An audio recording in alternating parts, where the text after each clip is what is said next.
Welcome है आपका मेरे चैनल में कॉमर्स कंसेप्चुअल स्टडी। तो आज जो हम टॉपिक डिस्कस करने वाले हैं उस टॉपिक का नाम है हमारा इम्पोर्टेंस ऑफ कंज्यूमर प्रोटेक्शन। वैसे ये टॉपिक सबके लिए है, ये सिर्फ हमारे स्टूडेंट्स के लिए नहीं है, आपके लिए भी है, मेरे लिए भी है। मतलब हर एक कॉमन इंसान के ये टॉपिक रहता है कंज्यूमर प्रोटेक्शन, कि ये जानना कि इम्पोर्टेंट क्या होता है कंज्यूमर प्रोटेक्शन के लिए, इम्पोर्टेंस क्या है, क्यों कंज्यूमर का प्रोटेक्शन करना चाहिए। अब कंज्यूमर प्रोटेक्शन से क्या समझ में आता है कि कंज्यूमर्स का क्या करना चाहिए, प्रोटेक्शन करना चाहिए, प्रोटेक्ट करना चाहिए, उन्हें बचाना चाहिए। मतलब किन चीज़ों से बचाना चाहिए वो हम पढ़ेंगे। देखिए, ये सबको जानना ज़रूरी है। कंज्यूमर कौन होते हैं ये सबको पता है, आप कंज्यूमर है। जो भी इंसान कोई भी चीज़, गुड्स को, सर्विसेज को यूज़ करता है, कंज्यूम करता है, उसको कंज्यूमर बोलते हैं। मार्केट के थ्रू या उसको जहाँ से भी नेचुरल रिसोर्सेज भी मिल रहे हैं बट वो कंज्यूम कर रहा है तो वो कंज्यूमर है। जैसे हमें मैंगो, एप्पल, ये सब हमें कहाँ से मिलता है, नेचुरल रिसोर्सेज है, राइट। और जो प्रोडक्शन होके मैंगो जूस मिलता है वो तो मैन मेड है, बट फिर भी इस तरीके से जो भी प्रोडक्शन हो रहा है, ओवरऑल प्रोडक्शन हो रहा है, तो ये प्रोडक्शन कौन करता है, हमारे प्रोड्यूसर्स करते हैं, सेलर्स करते हैं। अब ये जब वो प्रोडक्शन करते हैं ना, उस टाइम पे बहुत सारे केमिकल फैक्टर्स अलग अलग तरीके से यूज़ करके बाद में वो खुद के बेनिफिट के लिए क्या करते हैं, हमें चीट करते हैं। अब यहाँ चीट किसके, एक्सप्लॉइट कौन हो रहा है, यहाँ एक्सप्लॉइट कंज्यूमर हो रहा है, आप हो रहे हो, मैं हो रही हूँ, हम हो रहे हैं। तो यहाँ जब ऐसा होता है तो यहाँ हमें कंज्यूमर प्रोटेक्शन की ज़रूरत पड़ती है। और कंज्यूमर प्रोटेक्शन के लिए कंज्यूमर प्रोटेक्शन एक्ट है 1986। ये एक्ट के थ्रू कंज्यूमर को किस तरीके से प्रोटेक्ट किया जाएगा, उस एक्ट में बहुत सारे राइट्स दिए गए हैं, 9 राइट्स है, बहुत सारे मतलब चेंजेस आते गए हैं, अमेंडमेंट हुए हैं उसके अंदर, बट वो हम पढ़ेंगे नेक्स्ट लेक्चर में। अभी बस ये देखना है कि यहाँ कंज्यूमर प्रोटेक्शन की ज़रूरत की, इंपॉर्टेंस की। तो कंज्यूमर मैंने बता दिया। अब देखो होता क्या है, मार्केट में किंग किसको बोला जाता है, कंज्यूमर्स को, हम किंग है। बट एक्चुअल देखा जाए तो ऐसा है, मतलब एशियन टाइम से, पुराने टाइम से क्या बोला जाता है, इवन चाणक्य ने भी ये बोला था कि हाँ, जब मार्केट में मतलब बिजनेस होता है जिस भी तरीके से, उस टाइम पे भी क्या किया गया था, चंद्रगुप्त के टाइम पे भी कंज्यूमर को बताया गया था कि हाँ, मार्केट में उन लोग के लिए क्या करना चाहिए, सेफ्टी के लिए करना चाहिए, कि उन लोग के साथ अगर कोई मतलब बाजार में किसी भी तरीके से कंज्यूमर पे ज़्यादा अमाउंट चार्ज करके उन्हें एक्सप्लॉइट किया जा रहा है, तो वहाँ क्या किया जाएगा, किंग जो चंद्रगुप्त महाराज है, जो चंद्रगुप्त मौर्य थे, वो क्या देंगे, सजा देंगे। ये उस टाइम पे चाणक्य नीति में भी ये था। चाणक्य, कौटिल्य, सबने सुना ये चाणक्य नीति। तो यहाँ क्या होता है कि उस टाइम पे भी ऐसा था। बोलने को किंग किसको बोला गया है, हमारे कंज्यूमर्स को, लेकिन मोस्टली कंज्यूमर्स को इतने अफेयर नहीं रहते, हमें पता नहीं है हमारी ताकत क्या है, हमें ये पता नहीं है कि हम क्या कर सकते हैं, हमें ये पता नहीं है कि हमें क्या क्या चीज़ की नॉलेज रहनी चाहिए। अगर हम भी देखेंगे तो आप और हम भी, हम इतने ज़्यादा मतलब क्या अच्छी तरीके से प्रोटेक्ट नहीं है, या हमें इतने ज़्यादा अवेयर नहीं है सब चीज़ों के बारे में, जिस चीज़ों के बारे में हमें रहना चाहिए। वो भी एक टॉपिक है, मैं उसको बाद में डिस्कस करूँगी। अभी बस ये देखना है कि कंज्यूमर प्रोटेक्शन की ज़रूरत क्यों पड़ी।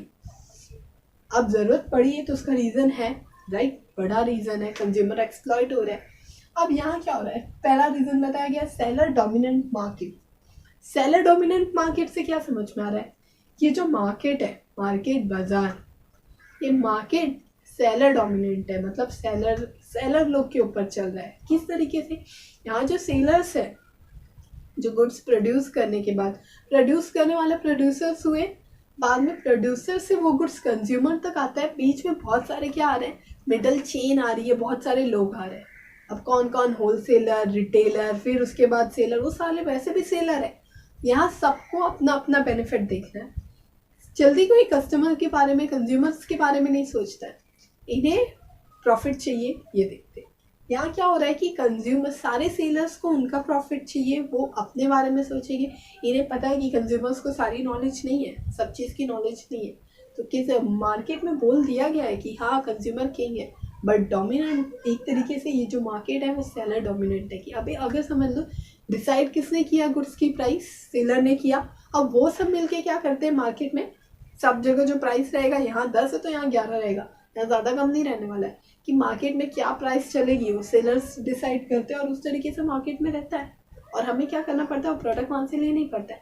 तो अगर जब सेलर्स की ज़्यादा चलेगी, मतलब हमारे पास ज़्यादा गुड्स नहीं है और जो गुड्स है वो एक रेट में है, तो हमें वही रेट पे क्या करना पड़ता है, गुड्स लेना पड़ता है। तो यहाँ जो मार्केट रहती है वो कैसी रहती है, सेलर डोमिनेंट मार्केट है, सेलर ही चला रहा है।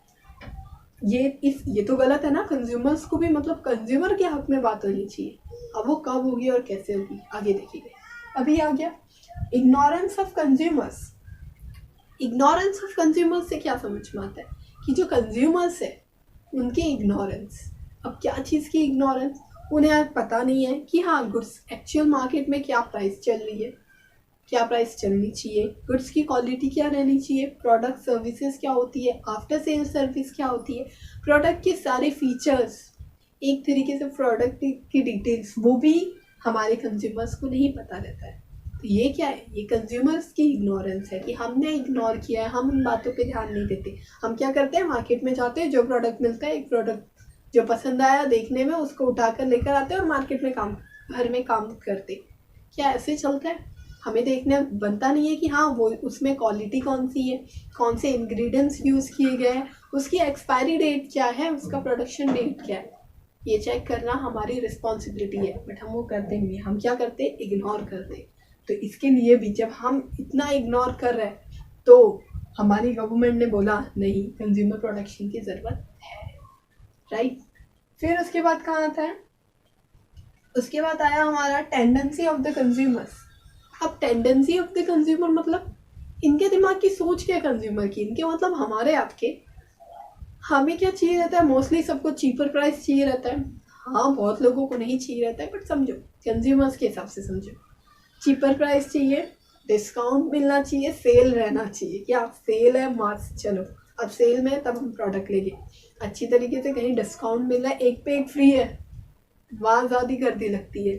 कभी भी देखो मार्केट में जहाँ प्रोडक्ट सस्ते मिलते हैं ठेले पे, एक तरीके से हॉकर्स जो बेचते, तो वहाँ लोग ज़्यादा जाते हैं, भीड़ ज़्यादा। वो ये नहीं देख रहे कि वो प्रोडक्ट किस तरीके से बनाया गया है, वो प्रोडक्ट कितनी जल्दी ख़राब होगा, उसकी एक्सपायरी डेट लिखी है या नहीं लिखी है, उसके ऊपर नकली कवर लगाया गया है, ये सब नहीं देखा जाता है।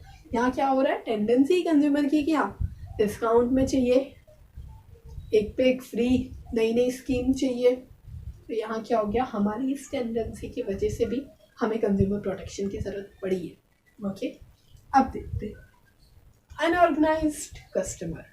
अनऑर्गेनाइज्ड कस्टमर से क्या समझ में आ रहा है, ऑर्गेनाइज्ड कस्टमर मतलब, ऑर्गेनाइज्ड कस्टमर मतलब देखो क्या होता है कि जब एक साथ हम मिले हैं कि मेरे को पता है अगर मेरे साथ चीट हुआ ना तो सारे कस्टमर, अभी हम सब आसपास जो है हम सब कस्टमर है, हम सारे कंज्यूमर्स हैं, हम लोग उस प्रोडक्ट को यूज़ कर रहे हैं।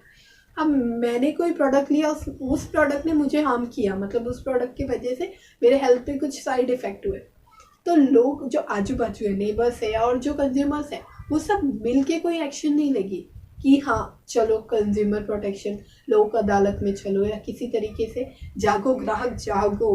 ये एडवर्टाइजमेंट बहुत पहले हो चुकी है, बट ग्राहक अभी भी जागता नहीं है और अभी भी जागा नहीं है, ये बात सबको पता है। हमें क्या एक्शन लेना है हम वो नहीं कर रहे, जा रहे डॉक्टर के पास दवा लेकर आ जा रहे हैं, वहाँ भी पैसा वेस्ट किए, ये जो गुड्स परचेज किए वहाँ भी हमने पैसा वेस्ट किया और ऊपर से हमारे हेल्थ के साथ हमने सेक्रीफाइस किया, राइट। बट ये करना नहीं चाहिए। तो यहाँ क्या हो रहा है, यहाँ भी हमारी गलती थी, हम कंज्यूमर्स ऑर्गेनाइज नहीं है बट सेलर्स ऑर्गेनाइज्ड है। वो जो मार्केट कर रहे हैं, मार्केट में बिजनेस भी वो लोग ऑर्गेनाइज तरीके से कर रहे हैं, क्या स्ट्रेटजी यूज़ करना है, किस तरीके से कंज्यूमर को उल्लू बनाना है या किस तरीके से कंज्यूमर को चीट करना है, किस तरीके से एक्सप्लॉइट करना है या कैसा प्रोडक्ट महंगे प्राइस में बेचना है, वो उन्हें सब पता है। सब मिलके उनकी स्ट्रेटजी रहती है और वो वैसा करते हैं। बट हम कब ऑर्गेनाइज हो गए, हम ऑर्गेनाइज नहीं है, जिसके वजह से कंज्यूमर प्रोटेक्शन की ज़रूरत पड़ी है। अगर हम ऑर्गेनाइज रह गए और हम साथ में मिलके बोलेंगे कि नहीं यहाँ प्रोडक्ट गलत था, तो उस कंपनी के ऊपर हमें कंप्लेन करना चाहिए। जिस तरीके से हमें जो जो वे पता है, इसके लिए बहुत सारे वे हैं, वैसे भी मैं वो वीडियो बनाऊंगी तो आप देखना ज़रूर, क्योंकि आप एक अकेला इंसान भी आवाज़ उठाता है और उस पर भी वर्क किया जाता है, तो आप अकेले भी कम नहीं हो, ये बात याद रखना। अभी ये देखते हैं अनऑर्गेनाइज कंज्यूमर्स हो गया। अब आ गया लैक ऑफ इन्फॉर्मेशन।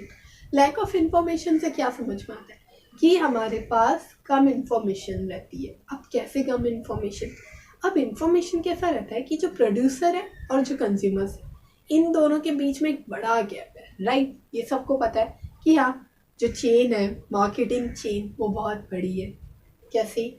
प्रोड्यूस किसी और ने किया, प्रोडक्शन होने के बाद उस गुड्स को सेल कर दिया प्रोड्यूसर ने, अपने एजेंट्स के थ्रू होलसेलर को सेल किया, होलसेलर ने कोई नीचे वाले होलसेलर को किया, या कोई थर्ड पार्टी को करते हैं। जब बेचना रहता है तो किसी को करना पड़ता है ना। तो यहाँ से चेन आ रही है, बहुत सारे लोग आ रहे हैं, रिटेलर से फिर हमारे पास सेलर आ गया, सेलर के जो एजेंट आ गया वो आ गया, वो एजेंट के थ्रू हमें क्या मिलेगा? घर पे मिलेगा, राइट, किसी भी तरीके से। तो यहाँ बहुत सारे लोग आ गए। अब जो गुड्स प्रोड्यूस हुआ है, अब प्रोड्यूसर अलग है, कंज्यूमर अलग है। अब हम डायरेक्ट प्रोड्यूसर की बात तो पहुंच नहीं सकते, राइट। तो यहाँ क्या होता है, जो गुड्स प्रोडक्शन हुआ रहता है, वो गुड्स हमारे हाथ में आने के बाद हमें उसकी इन्फॉर्मेशन पता चलती है। कैसे? या पैकेट पे पीछे लिखा रहता है कि हाँ, किन इंग्रेडिएंट्स से वो गुड्स बना, क्या डेट ऑफ एक्सपायरी है, क्या डेट ऑफ प्रोडक्शन है, आने के बाद पता चला। तो यहाँ जो हमारी इन्फॉर्मेशन है, ये हमें कम मिल रही है। तो इस तरीके से भी तो कंज्यूमर एक्सप्लॉइट हुआ ना, कि अभी अब आ गया, अब किस तरीके से रिटर्न किया जाए, क्या किया जाए, इस सब की नॉलेज नहीं रहती कंज्यूमर्स के पास। अगर वो गुड्स ख़राब भी है तो कुछ के पास है, कुछ के पास नहीं है। कुछ लोग बोलते हैं अरे 10 रुपये का प्रोडक्ट है, क्या करना, चलो 50 का जाने दो। इस तरीके से हम लोग हर एक कस्टमर अगर ऐसे छोड़े तो कैसा चलेगा? हमारे साथ गलत हो रहा है, वो 10 रुपये 50 रुपये भी फ्री में नहीं आया, राइट। उसके लिए भी हमें कुछ ना कुछ तो एक्शन लेना चाहिए।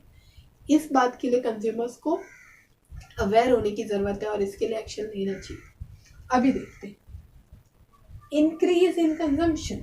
अब क्या हो रहा है, कंजम्पशन में इंक्रीज, मतलब कंजम्पशन इंक्रीज हो रहा है। कंजम्पशन मतलब कंज्यूम करना, उसको यूज़ करना गुड्स को, और कंज्यूम करना। अब वो क्यों कंज्यूम करना इंक्रीज हो रहा है? पॉपुलेशन बढ़ रही है, सिंपल, राइट। जब पॉपुलेशन बढ़ रही है तो लोगों की डिमांड बढ़ रही है, जब डिमांड बढ़ रही है तो हमें वो गुड्स को यूज़ करने की ज़रूरत ज़्यादा पड़ रही है। तो अलग, अभी जैसे एक लोग थे तो वो घर में 1 kg डिमांड लगती थी कोई भी चीज़ की। वीट, गेहूँ, 1 किलो गेहूँ लगता था जब एक इंसान था। अब वो घर में 2 जन है या 3 जन है, कोई बाहर से दूसरा मेंबर आया, तो जब 3 जन है ना तो डिमांड 1 किलो में काम नहीं चलेगा, ज़्यादा ही डिमांड लगेगी। उसी तरीके से जब पॉपुलेशन बढ़ते जाती है तो उसी तरीके से डिमांड भी क्या होती है, बढ़ती है, कंजम्पशन बढ़ता है। तो जैसे ही कंजम्पशन बढ़ रहा है तो भी कंज्यूमर प्रोटेक्शन की ज़रूरत पड़ रही है, क्योंकि कंजम्पशन बढ़ रहा है, उस प्रोडक्ट का क्या होता है, फिर ज़्यादा तरीके से क्या किया जाता है, प्रोडक्शन किया जाता है, अलग अलग तरीके से। केमिकल मैंने बताया था कि हाँ, प्रोडक्शन ज़्यादा करना है, खेत तो उतने ही है ना, बट प्रोडक्शन ज़्यादा करना है। अब वो कैसे करना है? केमिकल्स के थ्रू, तो वो किया जा रहा है। तो यहाँ भी कुछ रेस्ट्रिक्शन रहनी चाहिए ना, अलग अलग तरीके से। तो उसके लिए भी कंज्यूमर प्रोटेक्शन की ज़रूरत पड़ रही है। फिर आता है हमारा lack of participation of customers. अब जो कंज्यूमर्स हैं उनका पार्टिसिपेशन बहुत कम है। अब किस चीज़ पे? जो ट्रांसपोर्ट, मतलब जो ट्रांसपोर्टेशन है उसके चार्जेस कितने रहेंगे, जो गैस हम यूज़ करते हैं, राइट, उस गैस के चार्जेस कौन डिसाइड करता है कि वो 400 के मिलेंगे या 600 के मिलेंगे? जो ट्रांसपोर्टेशन है, ऑटो 10 रुपये में चलेगी, 10 रुपये लेंगे वो ऑटो वाले, ऑटो का वो लोग की यूनियन है, राइट। जो ऑटो चलाते हैं उनका यूनियन है, जो बस चला रहे हैं, या बस का कितना चार्जेस लगेगा या रेल की कितने चार्जेस लगेंगे, ये डिसाइड वो क्यों कर रहे हैं? हमें कुछ नहीं बोलना है, हम पे कर रहे हैं, यहाँ हमें बोलने की ज़रूरत है। तो यहाँ क्या होता है कि transportation, electricity, gas, fuel, petrol, इन सब के जब अमाउंट बढ़ता है तो बहुत सारे कंज्यूमर है कि हाँ, पहले 50 का था अभी 55 का है, 5 रुपये बढ़ गया, कर दो। हम कुछ बोल नहीं रहे, हम एक्शन नहीं ले रहे, पर ये बात क्यों नहीं देख रहे कि हम ही कंज्यूमर है, हमें बोलना चाहिए। यहाँ क्या हो रहा है, यहाँ भी कंज्यूमर के राइट्स से चीट हो रहा है। यहाँ जो स्ट्रॉन्ग कंज्यूमर रहता है, कुछ कस्टमर्स रहते हैं ना, वो रहते हैं कि हाँ, हम वो पढ़े लिखे हैं, उन्हें बहुत सारी नॉलेज है, जिसके पास ये जो कंज्यूमर प्रोटेक्शन एक्ट है उसकी नॉलेज है कि क्या करना है, और उसको पता है कि उसके पास क्या क्या राइट्स है, कॉन्स्टिट्यूशन ने उसको क्या क्या राइट्स दिए। वो इंसान क्या करता है, हमारे इस एक्ट को यूज़ करके अपने राइट्स के लिए लड़ता है। तो वो लड़ना चाहिए, राइट। मैं उसकी वीडियो बनाऊंगी, आप डेफिनेटली मैं बता रही हूँ वो वीडियो ज़रूर देखना, पूरी देखना, अच्छे से देखना, आपको बहुत अच्छी लगेगी और आपको आपके राइट्स पता चलेंगे। अभी ये देखते कि यहाँ क्या हो गया कि हमारा पार्टिसिपेशन नहीं है, राइट। तो जब हमारा पार्टिसिपेशन ही नहीं है, हम बोल नहीं रहे, तो यहाँ भी तो हमारे साथ गलत हो रहा है। तो इसके लिए भी कंज्यूमर प्रोटेक्शन की ज़रूरत पड़ी कि उन्हें बता रहे कि तुम उस एक्ट, कंज्यूमर प्रोटेक्शन एक्ट के थ्रू जब हमारे पास राइट्स दी जाएगी तब हमें पता चलेगा कि हाँ हमारे पास कितने राइट्स हैं, हम कहाँ कहाँ बोल सकते हैं। तो अभी देखो, फिर उसके बाद आया to restrict unfair trade practices. अब क्या हुआ, जो रेस्ट्रिक्ट कर रहा है, रेस्ट्रिक्ट मतलब रोक रहा है, क्या चीज़, अनफेयर ट्रेड प्रैक्टिसेस, जो अनफेयर है, जो गलत है ट्रेड, जो बिजनेस किया जा रहा है उसको रोकने के लिए। यहाँ जो सेलर्स सब चल रहा था कि सेलर्स महंगे दाम में बेच रहे थे, क्वालिटी अच्छी नहीं थी, अच्छा सा भी था और हम खरीद रहे, कंज्यूमर्स चुपचाप खरीद रहे, उस सब को रोकने के लिए ये कंज्यूमर प्रोटेक्शन एक्ट लाने की ज़रूरत थी कि कंज्यूमर प्रोटेक्शन एक्ट के थ्रू कंज्यूमर को इसकी इन्फॉर्मेशन पता चलेगी, और जब इन्फॉर्मेशन पता चलेगी तो कंज्यूमर क्या करेंगे, वो लोग एक्शन लेंगे, और जब एक्शन लेंगे तो सेलर्स को पता चलेगा कि हाँ कंज्यूमर्स एक्टिव हो चुके हैं, अब वो अवेयर है, अब हमें चीट नहीं करना चाहिए। चाहे कितने सारे भी कंज्यूमर प्रोटेक्शन एक्ट बन जाए या कितने सारे भी रूल्स बन जाए कि हाँ एथिक्स क्या है, किस तरीके से बिजनेस करना चाहिए, क्या एथिक्स है एडवर्टाइजमेंट के लिए, क्या एथिक्स है मार्केटिंग के लिए, पर फिर भी एक्सप्लॉयटेशन होता है और अभी भी हो रहा है ये रियल वर्ल्ड में। बट हम क्या करते हैं, उसे इग्नोर करते, छोटी बात समझ के, हमें वो करना नहीं चाहिए। ओके, तो यहाँ भी इन सब चीज़ को जागरूक करने के लिए या अवेयर करने के लिए हमारा कंज्यूमर प्रोटेक्शन एक्ट बना है, इसलिए कंज्यूमर प्रोटेक्शन की इम्पोर्टेंस है, इसलिए उसकी ज़रूरत है, ये बात समझो। आई होप आपको ये वीडियो पसंद आई होगी, और अगर आपको मेरी वीडियो पसंद आई है तो आप मेरे चैनल को सब्सक्राइब करो, लाइक करो, शेयर करो, कि सबको पता चले कि हाँ कंज्यूमर प्रोटेक्शन की ज़रूरत क्या है। और आगे वाले वीडियो में मैं आपको बताऊंगी कि हाँ कंज्यूमर प्रोटेक्शन एक्ट में हमारे पास कौन कौन से राइट्स हैं। आज के लिए बस इतना ही, थैंक यू।